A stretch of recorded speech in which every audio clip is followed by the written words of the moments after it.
Concerned what it hit for, cause I've still come to raise hell like Mephisto. Please don't front, cause I'll karate chop your lymph node. Noodle arm punk you punch and end up with your wrist. Alright, so let's talk about NWA EMPOWERRR from August the 28th, 2021, the all-women's pay-per-view event. The celebration of the past, the present, and the future. And, it wasn't completely terrible. It was okay. You know, it was just okay. If you're willing to overlook certain things, it was okay. The highlight matches delivered. The rest of the card, But I also get to talk some history. So let's talk some wrestling history in this thing too, because there's at least 2 or 3 things that we can discuss from a historical standpoint from here. And I always enjoy talking wrestling history, at least about stuff that I know about. So Mickie James opened the show. And she talked about tonight being about women's wrestling, not about her. And that she was told women's wrestling doesn't make any money. But she wanted to lean on women who paved the way for this show today. And that the first matches in 37 years of the Chase, at the Chase Hotel, are going to be women's matches. And this is for all the little girls who were in the back, who always wanted to be wrestlers. And you were born to do this. And this night is for you, or whatever. So it has been a long time since the NWA ran the Chase Hotel. Mostly, I believe, NWA ran the Checker Dome in St. Louis. But in any event, I get what she was trying to say. Our first match was the Battle of the Brands. Representing AEW was Diamante. Representing AAA was Chick Tormenta. Representing NWA was Kylie Ray. And Diamante won the match with a code red. This match had so many botches. It was so crazy. But, you know, some of the weirder botches is the waiting for somebody else to do something. That happens so many times on this show. Where, you know, somebody's going through the spot, but somebody's late for their spot. Like, for instance, in this match, Chick Tormenta was supposed to get hit with a backslide. Kylie Ray was supposed to backslide her. But, so what was supposed to happen is Chick Tormenta was supposed to be just laying into Diamante, and then she's supposed to grab her arm and put her in a backslide. But because Kylie Ray was late, Chick Tormenta basically just held her arm like Scorpion from Mortal Kombat until Kylie Ray grabbed it and put her in the backslide. It was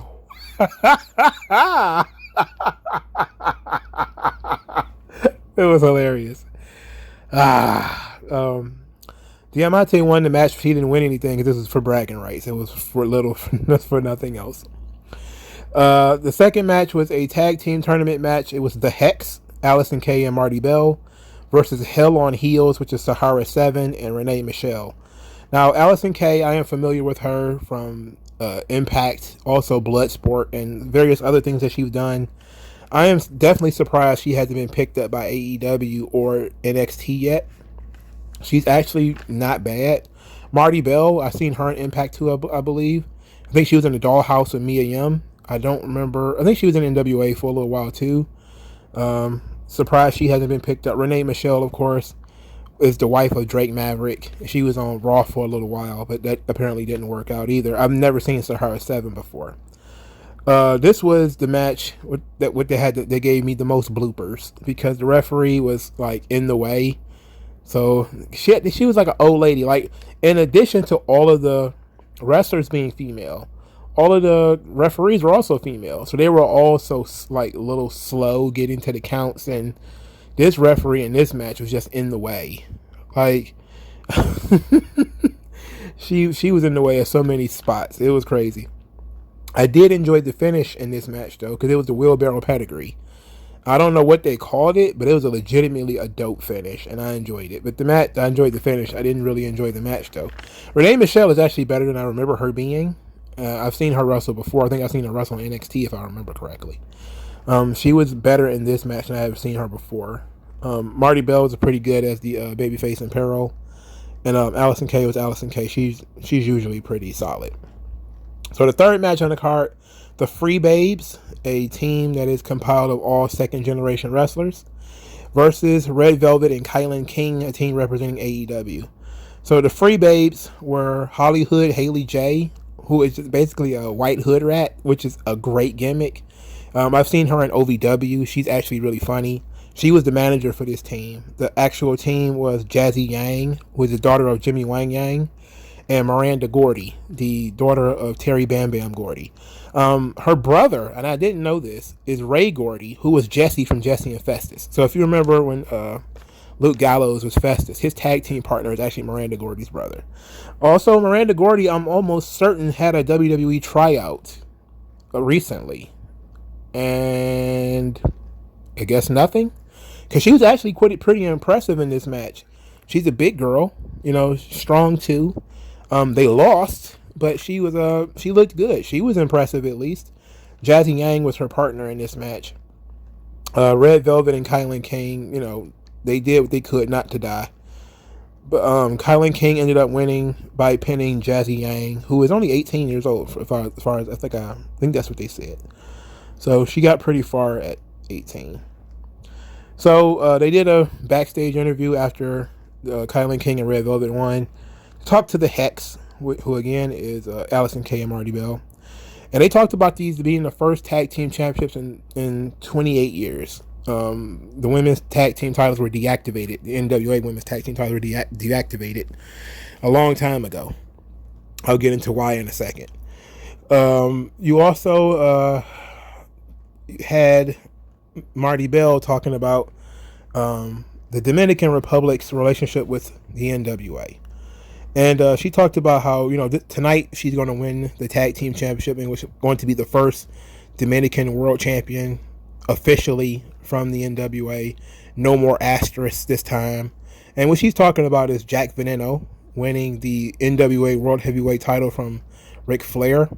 I looked this up actually right after she said it, because I was like, what is she talking about? And now I had completely forgotten about it. So the story goes that Jack Veneno and Ric Flair wrestled in 1982 in the Dominican Republic. The building was oversold. So, I think Flair talked about this in his book. That's where I looked it up at. And he talked about, if the building sat 10,000 people, there was 20,000 people in the building. And the first night they did a Broadway, full 1 hour. But the crowd thought that Jack Veneno had won. And so they were rioting almost like a soccer team. And Flair was like, I absolutely had to get the hell out of there.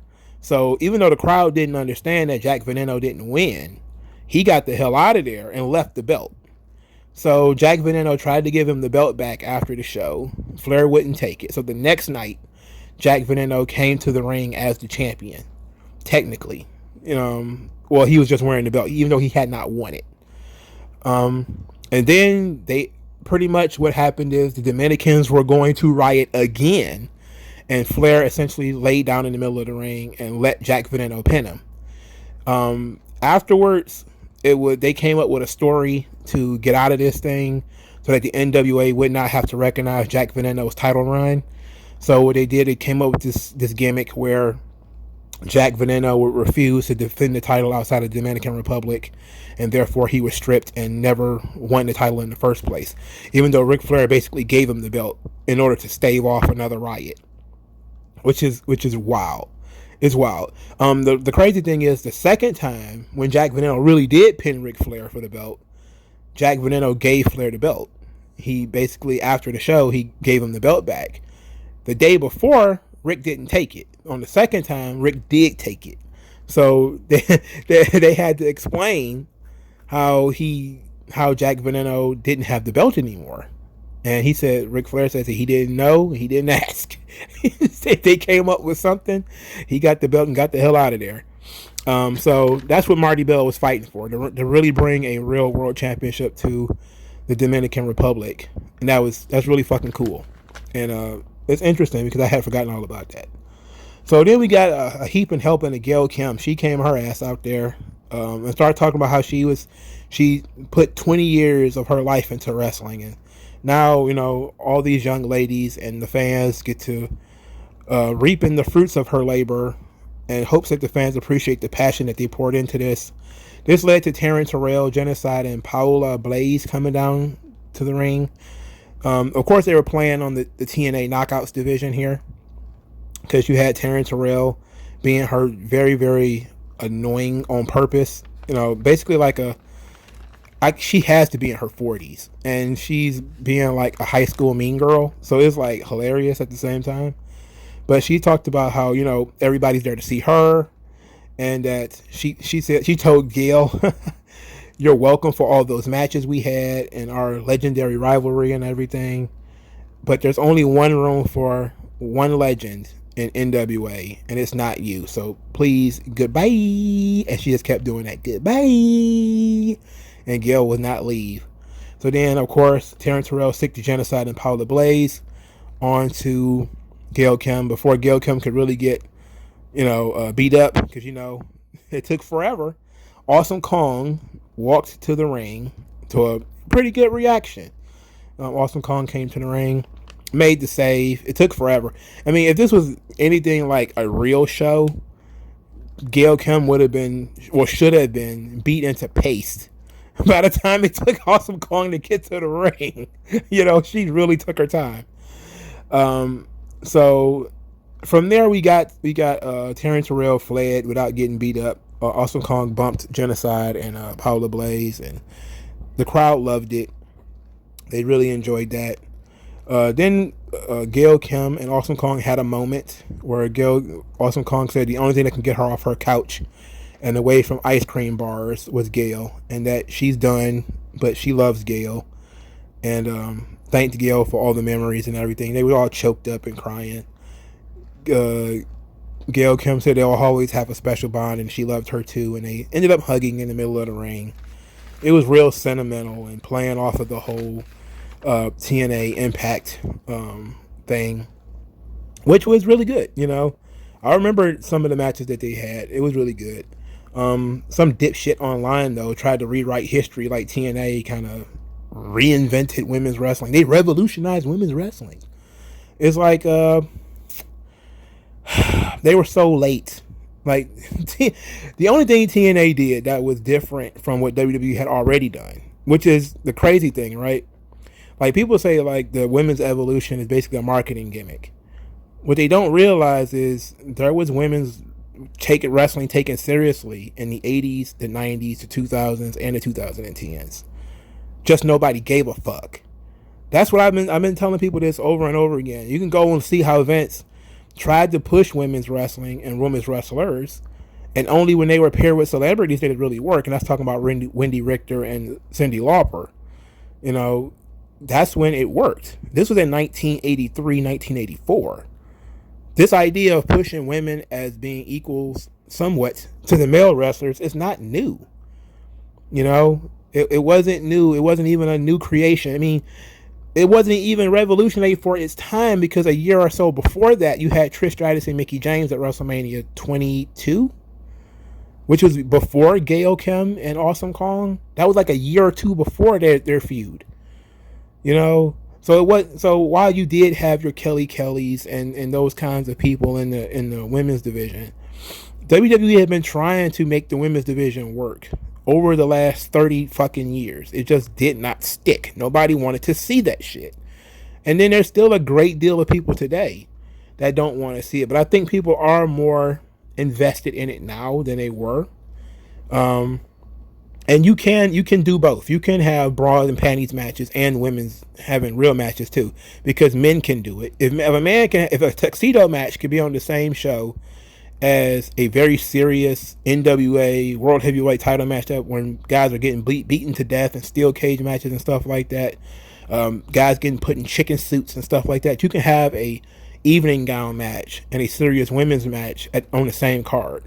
They just chose not to do that and chose to lean more towards the lingerie pillow fights and stuff like that, because that's what the demographic wanted to see. They were just going to where the money was. TNA didn't give a shit. They weren't making any money anyway. So why should they give a damn about what their audience wanted? And even then, they ended up dismantling the Knockouts division. Ended up being turned to crap. I believe those during the Hogan and Bischoff days. But there's still a lot of history between Gail Kim and Awesome Kong that is really cool. And they actually was able to play upon that for this segment here. And it was cool. It wasn't bad at all. I thought it was dope. The next match was dope too. Gianna Perazzo versus Molina for the Impact Knockouts Championship. This was probably the best Molina match I've seen in a while. Molina is actually from the Divas division of the WWE. So all these people who talked about how bad the Divas division is, Molina is one of the centerpieces of that thing. Sure, she was there for the women's division too, but she was also there for the Divas division, because I think she's also a Divas champion. In 2010 or something like that, I think her and Beth Phoenix had one of the few women's I Quit matches. And I remembered that match, which is very strange because I did not give a shit about women's wrestling, especially at the time. But I remember that match specifically because I believe it was the match where Beth Phoenix bent Molina's leg over her head and was kicking her in the head with her own leg.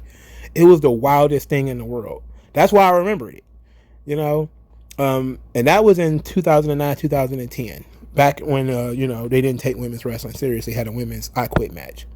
Hey, it's just TNA revolutionized it, which seemed to be the running memory, the running history now, is everybody thinks that TNA revolutionized women's wrestling. And the only thing they really did was give them a little bit more time. That was pretty much it, but whatever. Anyway, back to this match. Gianna Perazzo did what she usually does, which is work a body part. This time it was the knee. Molina showed a great deal of fire. She also had a paparazzi entrance, which I thought was pretty cool too. It wasn't as elaborate as the WWE would do it, but it was still pretty dope. The match was good. I enjoyed this. The finish was great too. Gianna Perazzo got Molina in the Venus de Milo, which is the double armbar. It's not the double armbar. What the hell is it called? It's kind of like an omoplata, but Molina didn't submit, so she was trying to reach the rope with her foot. Then Perazzo reached back in a half crab and grabbed her foot, and put some pressure on that knee. So it was kind of like an arm bar with a half crab. And then Molina tapped out. It was actually pretty good, It was a great finish. I enjoyed this match. I think that this is, as a match in it of itself, it was good, With no BS, this was good. The next match, the NWA Women's Tag Team Championship match, the Hex, which is Allison Kay and Marty Bell, versus Red Velvet and Kylan King of AEW. So this was the first Women's Tag Team Championship match in 37 years. So what took place here? Well, Fabulous Moolah, who they have completely unpersoned in the NWA. They don't even pay attention to Fabulous Moolah anymore, rightly or wrongly. But Fabulous Moolah owned the tag team championships of the NWA. When the tag team champions of, I believe it was Princess Victoria and Velvet McIntyre, when they went to the WWF, Vince bought the belts from Moolah. Because this was the time where Vince wanted to push women's wrestling. So he bought the WWF women's belt from Moolah, which was the NWA women's title. They weren't using it anyway, by the way. They also was barely using the tag team titles. It had current champions, that weren't Moolah, but, So he bought both of those belts from Moolah, and that begins the lineage of the WWF women's tag team titles. Of course, there is some discrepancy about whether those tag team titles and the ones that currently are held by Tamina and Natalya have the same lineage. Some people will say they don't. Some people will say they do. Whatever. In any event, the NWA doesn't recognize that the WWF bought those belts. But they are connecting their lineage to the old titles. So these are the first tag team champions since April the 4th, 1984. So Moolah sold their belts. Moolah owned the belts. Let's put it like that. They just sold the rights to them, and they didn't like the NWA cared. The women's wrestling was owned by Moolah. So this match was, it was what it was. I didn't really care that much for it. Allison Kay and Medusa. Speaking of Medusa, that was a botch on my end. But since I said her name, because I saw her name on this paper, Medusa was there to present the championships. And she came out in the military outfit. I'm talking straight up military garb. I had no idea. Everybody else was in a dress or in wrestling gear or wearing a suit or something. And here come this quirky truck driver lady who's got to be in her 60s. And she show up in combat boots. Medusa, man, she's something else. She's something else. In any event, she presented the titles to the Hex, Marty Bell, and Allison Kay after they won them. These belts are baby blue, apparently. Okay, whatever. They was able to make history there. So then the next match was for the NWA Women's World Championship. It is Camille versus legit Layla Hirsch. Now, there's something here that I found to be very interesting. Legit Layla Hirsch, after she won the number one contenders match, she was not put on TV at all in order to build this match.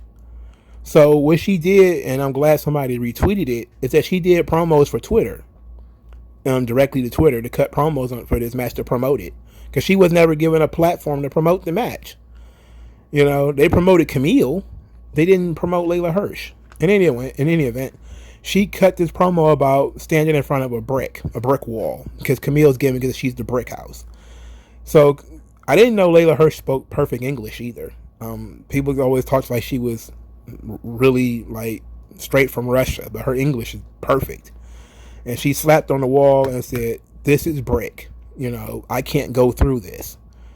But you're just a woman. I can go straight through you. I'm a legit shooter. I'm a legit fighter. I can fuck you up." I was like, yes. So even though I knew she wasn't going to win, I was all in on Layla Hirsch. And then she did not deliver. She overworked Camille in this match. She basically carried Camille to a good match. Layla Hirsch rules. She's very small, but she's legit. And I mean, the name says it all. The first couple of minutes was basically Camille working her over, doing power spots. Like I said, Camille works like girl Sheamus. She literally did the beats to the belfry in this match. I called her girl Sheamus. But she is, she actually did the beats to the belfry in this match too. The clubbing beats on the chest. She even did that. But Layla Hirsch's offense was excellent. Oh, I forgot to go through the history. Billy Corgan, who is now in possession of the original Mildred Burke title from August of 1954, he now has possession of it. He had it paraded around the ring, and he, as the ring announcer, read basically the history of Mildred Burke, who was, a single mother who got into the wrestling business. She was manipulated and abused by Billy Wolf, who was the promoter of women's wrestling at the time. She actually married him. He ended up marrying like 8 of his women's wrestlers, and they kept getting younger. Like he kept marrying. They were like 21, 22. He kept getting older. All these various women's wrestlers just kept getting younger as he married them. And the marriages, of course, did not last very long, because they really did just fucking them for bookings and stuff like that. But it was wild. Like that whole Mildred Burke, Billy Wolf thing was wild, because she had sex and married his son. It was nuts. It was a whole ugly thing. But she, of course, hated him because he was abusive and he was a jackass and everything. And it was a long story. They didn't go through all that, of course. They just talked about how, Mildred Burke was a pioneer of women's wrestling until women's wrestling was banned in most of the big markets, which is true. It was banned in, I think it was banned in New York and Los Angeles. I think it wasn't unbanned in New York until like the 70s or something like that. So it was like a long time when women's wrestling was banned. And Mildred Burke had to go overseas in order to wrestle, because women's wrestling in the United States was banned. So it kind of helped build the All Japan system that became later, the Stardom and all that kind of stuff that came later, the women's divisions over there. She kind of was a big deal in helping to put that thing together too. Similarly, I want to say Luthez went to Japan to kind of help start that thing over there. I'm not sure if it was Luthez though. It might be somebody else I'm thinking of, and I'm just attributing it to Luthez, but I think it was Luthez. I think it was. But in any event, so Corgan was really wanted that highlighted in this match. So back to the match itself. Layla's offense was really good. Like, she nailed like 4 or 5 really good German suplexes on Camille, and they actually she didn't pop back up. She was trying to fight them off, but she actually sold every suplex. So Camille was good there. There was a pretty neat spot where Layla Hirsch pulled a suplex from the second rope. I thought that was pretty cool. She worked the arm bar, like did the arm bar in the ropes too. That was pretty dope. I liked the false finish. There was a pretty dope finish sequence in here. It wasn't a false finish as much as it was a false finish sequence. What happened was Layla Hirsch got Camille down and she went up for a moonsault. She, missed the moonsault and was holding her stomach, and there was enough distance between the two of them that Camille could have did a spear, which is her finish. And then she comes to do the spear, and Layla Hirsch leapfrogged it.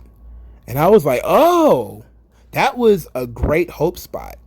I was like, wow, maybe Layla Hirsch has a chance. And then, of course, she ended up getting speared later and pinned. Probably one of the better Camille matches. She's really good at having her hand held to the best match that she can have. I still believe AEW didn't do the best that they could to support NWA. They could have sent a higher level opponent, but Layla Hirsch really got the chance to show out and show that she really has value. And if you put some emphasis on her, and I want to see her wrestle Shayna Baszler. Like, I think that she is like another Shayna Baszler. I'm talking like even how she sounds. She even sounds like Shayna Baszler. So she ruled. This was very good. So the Women's Invitational Cup was the main event. There was 10 contestants, pinfall, submission only, 2-minute intervals. This match was full of botches. Chelsea Green won the match, even though she did the least amount of work in the match. The other competitors were Kiera Hogan, Bianca Carelli, who was the daughter of Santina Marella. She also had a tryout with WWE. I'm guessing she didn't get hired. Thunder Kitty, whose gimmick is that she's 100 years old, as in she's a throwback to the old days of women's wrestling. She even wore a onesie that was real, real weird. Genocide, Lady Frost, Debbie Malenko, Jamie Senegal, who had a drag queen for a manager. The less said about that, the best. Marsha Slamovich and Tootie Lynn, who is from St. Louis, and she had nunchucks. I don't know why, she was actually a pretty good babyface too, as far as Tootie Lynn is concerned, because she was the last person in the ring. There was a lot of botching in this match, as far as, and I'm just talking about not even the women, just production botches. Like, there was like 5 minutes in between Lady Frost and the next person coming to the ring, because I guess he just forgot. Somebody clearly fell asleep at the wheel. At the end, they had their curtain call moment where all the women came out and hugged on the stage, and they were like, this isn't women's wrestling, this is professional wrestling. I'm like, well then, why didn't any of the men wrestle? Why there was no men's match on this show then? You can't have it both ways, baby. You can't have, this is about women, this is about everyone, and then not have any men. What does that mean? And I really bottled up a lot of the whole feminazi garbage that I heard on this show about, women not given chances and, women not given opportunities and male dominated this and all that garbage. I did see some people say, well, it was a sellout, so, maybe that should teach WWE something. And I was like, a sellout for NWA standards and a sellout for WWE standards, two different things. Right? And then you also have to look at what WWE will be paying. Definitely be paying more than NWA would. In terms of building, in terms of paying talent, all those sorts of things, definitely would be paying more. This was good for what it was. Mickie James has said she wanted to make this an annual event. I don't know how that would work, but I guess. I guess, whatever. For me, it was fine as a one-off freak show kind of thing where you don't know how it's going to turn out. You know, is it going to be a botch field disaster, or is it going to be straight? To me, it was fairly straight.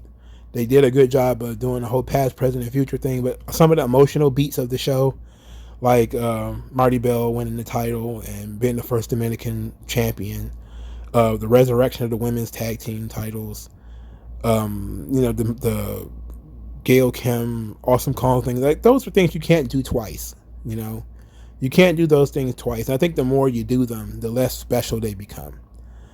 So I don't know. Is they going to be able to con Corgan into doing another one? Probably. So we'll see then. But this has been MongoSlade talking about women's evolution, about Empower, NWA women's wrestling show from the Chase Hotel in St. Louis. Thank you guys for listening. Like this video, share this video, subscribe to the channel, donate to the channel. If you have nothing to say, just press 1 in the comment section below just to help the algorithm, and I'll talk to you guys later. He's a phony one, cause I can't allow it. I'm overpowered like Bowser, and your mouth is writing checks with a negative balance. You can't cash that. I don't think it's covered by that Affleck. High side